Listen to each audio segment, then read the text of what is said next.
पश्चिम Asia में जारी संघर्ष के बीच भारत सरकार पूरी तरह से सतर्क नजर आ रही है। इसी कड़ी में प्रधानमंत्री मोदी ने कल यानी बुधवार को 7 लोक कल्याण मार्ग पर कैबिनेट कमेटी ऑन सिक्योरिटी यानी कि सीसीएस की एक अहम बैठक की।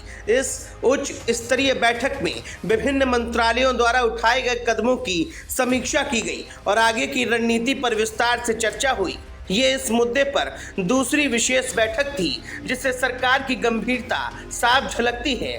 बैठक के दौरान प्रधानमंत्री नरेंद्र मोदी ने सबसे पहले जरूरी वस्तुओं की उपलब्धता और उनकी कीमतों पर फोकस किया। उन्होंने स्पष्ट निर्देश दिए कि आम जनता पर इस वैश्विक संकट का कोई असर नहीं पड़ना चाहिए।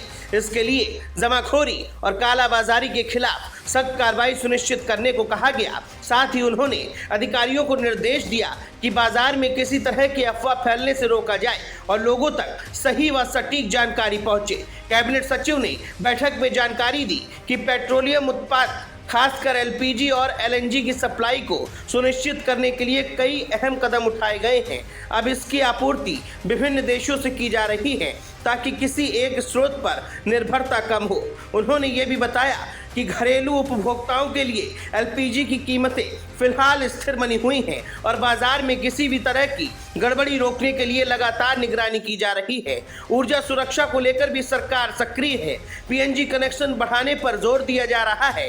इसके अलावा गर्मियों में बिजली की संभावित कमी को देखते हुए गैस आधारित पावर प्लांट्स को कुछ राहत दी गई है और थर्मल पावर स्टेशनों तक पर्याप्त कोयला पहुंचाने के लिए विशेष प्रबंध किए गए हैं। कृषि क्षेत्र को लेकर भी बैठक में अहम चर्चा हुई। खाद की उपलब्धता बनाए रखने के लिए यूरिया का उत्पादन जारी रखा गया है, जबकि डीएवी और एनपीक्यू उर्वरकों के लिए विदेशियों के साथ समन्वय बनाया जा रहा है। राज्यों को निर्देश दिया गया है कि वो खाद की जमाखोरी और कालाबाजारी पर कड़ी नजर रखें। बैठक में ये भी बताया गया कि पिछले 1 महीने में खाने पीने की चीज़ों की कीमतें स्थिर बनी हुई हैं। इसके लिए कंट्रोल रूम स्थापित किए गए हैं और राज्यों से लगातार संपर्क बनाए रखा जा रहा है। सब्जियां, फलों और अन्य कृषि उत्पादों की कीमतों पर भी नजर रखी जा रही है ताकि आम जनता को किसी भी तरह की परेशानी ना हो।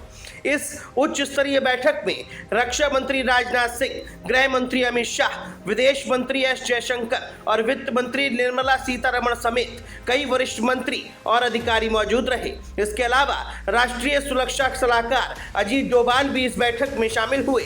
आपको बता दें कि इससे पहले भी प्रधानमंत्री नरेंद्र मोदी ने अपने मासिक कार्यक्रम मन की बात में पश्चिम एशिया की स्थिति को चुनौतीपूर्ण बताते हुए देशवासियों से एकजुट रहने की अपील की थी। उन्होंने कहा था कि ये समय राजनीतिक मतभेदों से ऊपर उठकर देश हित में सोचने का समय है। साथ ही उन्होंने अफवाह फैलाने वालों को चेतावनी देते हुए कहा था कि ऐसे तत्व देश के लिए नुकसानदेह हैं। सरकार लगातार वैश्विक स्तर पर नए ऊर्जा स्रोतों की तलाश में जुटी है और समुद्री मार्गों की सुरक्षा सुनिश्चित करने के लिए कूटनीतिक प्रयास भी तेज किए गए हैं। कुल मिलाकर केंद्र सरकार इस संकट से निपटने के लिए हर स्तर पर सक्रिय नजर आ रही है। Bureau report, the leader Hindi.